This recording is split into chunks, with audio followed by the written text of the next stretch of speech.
আসসালামু আলাইকুম। সংবাদে আপনাদের সবাইকে স্বাগত জানাচ্ছি। আমি ফিরোজ তোহা। শুরুতেই সংবাদ শিরোনাম। বাংলাদেশের সর্বশেষ গুরুত্বপূর্ণ আপডেট সংবাদে আপনাকে স্বাগত। শুরুতেই সংবাদ শিরোনাম, পরে বিস্তারিত। শুরুতে জানাবো, গণহত্যার বছর না ঘুরতে আওয়ামী লীগকে ফেরানোর খায়েশ বিপজ্জনক বললেন আসিফ মাহমুদ। ভারতের পরিকল্পনায় বাংলাদেশের রাজনীতিতে আওয়ামী লীগকে ফেরানোর পরিকল্পনা চলছে বলে গতরাতে অভিযোগ তুলেছে জুলাই আন্দোলনের অন্যতম সংগঠক ও জাতীয় নাগরিক পার্টির মুখ্য সংগঠক হাসনাত আবদুল্লাহ। এরপর তিনি একই বিষয়ে মন্তব্য করেছেন জুলাই আন্দোলনের আরেক সংগঠক আসিফ মাহমুদ সজীব ভুঁইয়া। বর্তমানে অন্তর্বর্তীকালীন সরকারের যুব ক্রীড়া উপদেষ্টা হিসেবে দায়িত্ব পালন করা আসিফ মাহমুদ ভুঁইয়ার মতে আওয়ামী লীগকে রাজনীতিতে ফেরানোর ইচ্ছা বা পরিকল্পনা বিপজ্জনক হবে। আর শুক্রবার তার নিজের ভেরিফাইড ফেসবুক এক পোস্টে সব কথা জানিয়েছেন তিনি। এরপর জানাবো, সাবেক সেনা কর্মকর্তাদের নেতৃত্বে নতুন রাজনৈতিক দলের আত্মপ্রকাশ। বাংলাদেশি জাতীয়বাদকে আদর্শ হিসেবে গ্রহণ করে সাম্য, ন্যায্যতা, প্রগতি স্লোগান নিয়ে নতুন রাজনৈতিক দলের আত্মপ্রকাশ ঘটেছে। জনতা দল নামে দলটির নেতৃত্বে বেশিরভাগই থাকছেন অবসরপ্রাপ্ত সেনা কর্মকর্তা। আজ রাজধানীর খামারবাড়িতে আত্মপ্রকাশ করে দলটি। এদিকে ফিলিস্তিনে বর্বর ইসরায়েলি হামলার বিচারের দাবিতে হেফাজতের বিক্ষোভ। ফিলিস্তিনে অবরুদ্ধ গাজা উপত্যকায় বর্বর ইসরায়েলি হামলার বিচারের দাবিতে বিক্ষোভ মিছিল ও সমাবেশ করেছে হেফাজতে ইসলাম বাংলাদেশ ও খেলাফতে মজলিস। শুক্রবার ২১শে মার্চ বাইতুল মোকাররম মসজিদের উত্তর গেটে জুমার নামাজ শেষে তারা সালাম ফিরে নারায়ে তাকবীর, আল্লাহু আকবার স্লোগান দেন এবং পল্টন মোড়ের দিকে একটি মিছিল বের করেন। জানাবো, মসজিদের জমি নিয়ে সংঘর্ষ, বিএনপি নেতা নিহত। নাটোরের বড়াই গ্রামে জমিজমা সংক্রান্ত বিরোধের জেরে দুই পক্ষের সংঘর্ষে মোহাম্মদ নাজিমুদ্দিন নজু নামে এক বিএনপি কর্মীর মৃত্যু হয়েছে। আর শুক্রবার ২১শে মার্চ দুপুরে তার মৃত্যু হয়। এদিকে তারেক রহমান ফিরবেন কবে?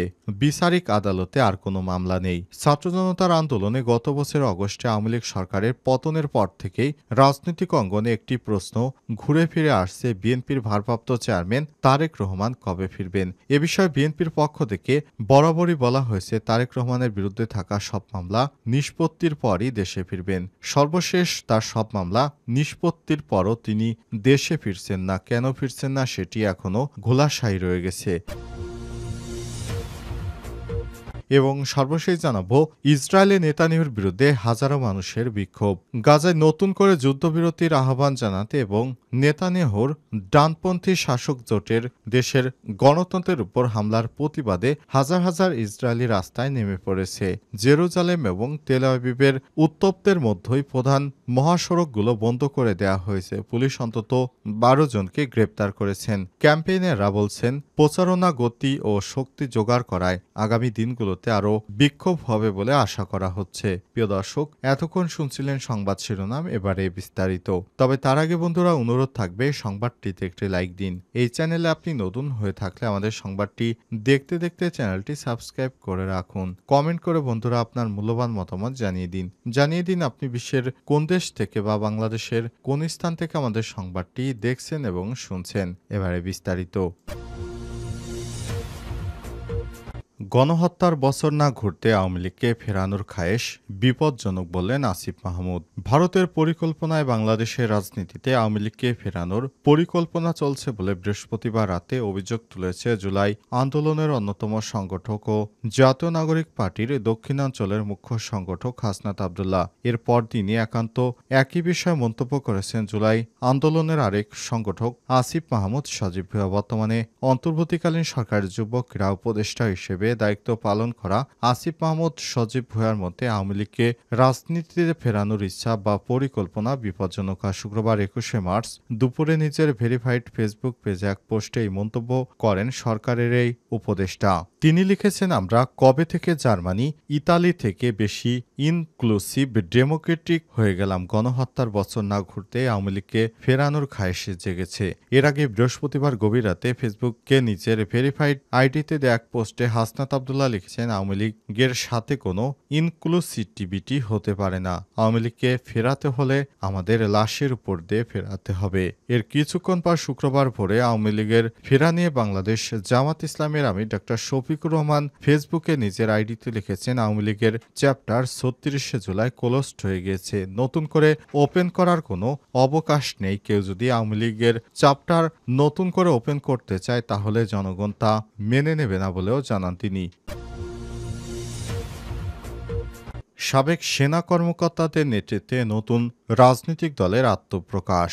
বাংলাদেশি জাতীয়বাদকে আদর্শ হিসেবে গ্রহণ করে সাম্য, ন্যায্যতা, প্রগতি স্লোগান নিয়ে নতুন রাজনৈতিক দলের আত্মপ্রকাশ ঘটেছে। জনতার দল নামে দলটির নেতৃত্বে বেশিরভাগই থাকবেন অবসরপ্রাপ্ত সেনা কর্মকর্তারা। বৃহস্পতিবার ২০শে মার্চ রাজধানীর খামারবাড়িতে আত্মপ্রকাশ করেছে দলটি।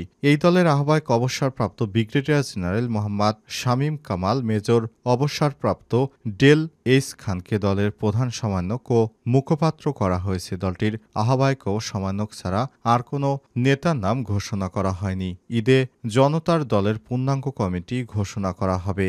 ঈদের পরে দলটির নানা বিষয় সামনে আসবে। দলের শীর্ষ নেতৃত্ব জানায়, সাবেক সামরিক কর্মকর্তাদের প্রাধান্য থাকলে নতুন দলে সমাজে নানা শ্রেণী পেশার মানুষদের অংশগ্রহণ থাকবে।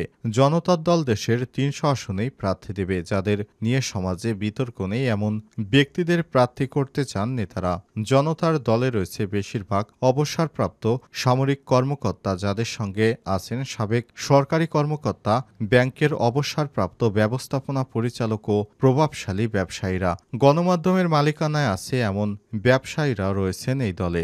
জনতার দলের আত্মপ্রকাশ অনুষ্ঠানে বিভিন্ন রাজনৈতিক দলের মধ্যে উপস্থিত ছিলেন আমার বাংলাদেশ এবি পার্টির সাধারণ সম্পাদক ব্যারিস্টার আসাদুজ্জামান ফুয়াদ, সাবেক মন্ত্রী নাসিমউদ্দিন আল আজাদ, সাবেক সংসদ সদস্য রিয়াজউদ্দিন আহমেদ, রাজনীতিবিদ আজম খান, মেজর জেনারেল অবসরপ্রাপ্ত ফজল ইবনে শারেকুজ্জামান, লেফটেন্যান্ট জেনারেল অবসরপ্রাপ্ত সাব্বির আহমেদ, মেজর জেনারেল অবসরপ্রাপ্ত ইসমাইল ফারুক চৌধুরী, সাবেক ছাত্রনেতা মাস্তক হাসান জয়। তারা সবাই নতুন রাজনৈতিক দলে যাতে করে কোনো ফ্যাসিস্ট বাংলাদেশে আর মাথাছাড়া না দিতে পারে এই বিষয়টি তারা নিশ্চিত করেছেন। ফিলিস্তিনে বর্বর ইসরায়েলি হামলার বিচারের দাবিতে হেফাজতের বিক্ষোভ। ফিলিস্তিনে অবরুদ্ধ গাজা উপত্যকায় বর্বর ইসরায়েলি হামলার বিচারের দাবিতে বিক্ষোভ মিছিল ও সমাবেশ করেছে হেফাজত ইসলাম বাংলাদেশ ও খেলাফতে মজলিস। শুক্রবার ২১শে মার্চ বাইতুল মোকাররম মসজিদের উত্তর গেটে জুমার নামাজ শেষে তারা সালাম ফিরে নারায়ে তাকবীর স্লোগান দেন এবং পল্টন মোড়ের দিকে একটি মিছিল বের করেছেন। ইসলামী দলগুলো ডাকা বিক্ষোভ মিছিলকে ঘিরে জাতীয় মসজিদ বাইতুল মোকাররম এলাকায় সতর্ক অবস্থানে রয়েছে যৌথ বাহিনীর সদস্যরা। পরে সরেজমিনে ঘুরে দেখা যায় পল্টন মোড়ে রাখা হয়েছে ঢাকা মেট্রোপলিটন পুলিশের জলকামান, এপিসি কার ও ২টি প্রিজন ভ্যান। এছাড়াও বাইতুল মোকাররম মসজিদের প্রবেশ মুখে অবস্থান নিয়েছে পুলিশ ও সেনাবাহিনীর সদস্যরা। আর নাইটেঙ্গেল মোড়ে অবস্থান নিয়েছে বিজিবি সদস্যদের অবস্থান করতে দেখা গেছে। এদিন মসজিদ প্রবেশের সময় মুসল্লিদের সঙ্গে থাকা ব্যাগ তল্লাশি করতে দেখা গেছে পুলিশ সদস্যদের।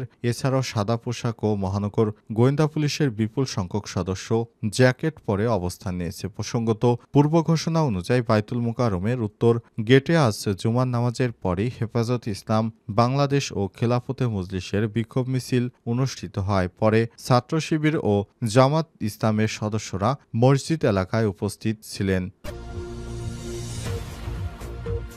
মসজিদের জমি নিয়ে সংঘর্ষ, বিএনপি নেতা নিহত। নাটোরের বড়াই গ্রামে জমি জমা সংক্রান্ত বিরোধের জেরে দুই পক্ষের সংঘর্ষে নাজিমউদ্দিন নজু নামে এক বিএনপি নেতার মৃত্যু হয়েছে। আর শুক্রবার ২১শে মার্চ দুপুরে উপজেলার নওপাড়া এলাকায় জুমার নামাজের সময় এ সংঘর্ষের ঘটনা ঘটে। নিহত নাজিমউদ্দিন বড়াইগ্রাম উপজেলা নওপাড়া গ্রামের মৃত আলাউদ্দিন ভূঁইয়ার ছেলে। পুলিশ ও স্থানীয় সূত্র থেকে জানা গেছে, মসজিদে জমিদান নিয়ে গত সন্ধ্যায় স্থানীয় গনি মিয়া ও তাজিম মিয়ার সঙ্গে নাজিমউদ্দিনের কথা কাটাকাটি হয়। আজ দুপুরে বিষয়টি নিয়ে আবারও উভয় পক্ষের মধ্যে কথা কাটাকাটি হলে গনি মিয়া ও আজিম মিয়ার লোকজন হামলা চালায় নাজিমউদ্দিন এবং তার ভাইদের উপর। এ সময় দেশীয় অস্ত্রের আঘাতে স্থানীয় বিএনপি কর্মী নাজিমউদ্দিন আরিফ ও জাহাঙ্গীর নামে ৩ জন গুরুতর আহত হন। এলাকাবাসী গুরুতর আহত অবস্থায় তাদের নাটোর হাসপাতালে নিয়ে আসার পথে নাজিমুদ্দিন এর মৃত্যু হয়। এরপর ২ জনকে উন্নত চিকিৎসার জন্য রাজশাহী মেডিকেল কলেজ হাসপাতালে পাঠানো হয়েছে। এই ঘটনায় স্থানীয় গনি মিয়া ও আজিম মিয়ার ছেলে এবং তাদের আওয়ামী লীগের কর্মী বলে উল্লেখ করেন এবং তাদের পরিকল্পিত হামলায় এই হত্যাকাণ্ডের ঘটনা ঘটেছে বলে দাবি করা হয়। বড়াইগ্রাম থানার ভারপ্রাপ্ত কর্মকর্তা ওসি মাহবুবুর রহমান জানান, জমিজমা সংক্রান্ত বিরোধের জেরে দুই পক্ষের সংঘর্ষে নাজিমুদ্দিন নামে একজনের মৃত্যু হয়েছে। পুলিশ ঘটনাস্থলে পরিদর্শন করেছে। বিষয়টিকে রাজনৈতিক কোনো সংশ্লিষ্টতা আছে কিনা খতিয়ে দেখা হচ্ছে। এছাড়াও আইনগত ব্যবস্থা গ্রহণ করা হচ্ছে বলেও জানান তিনি।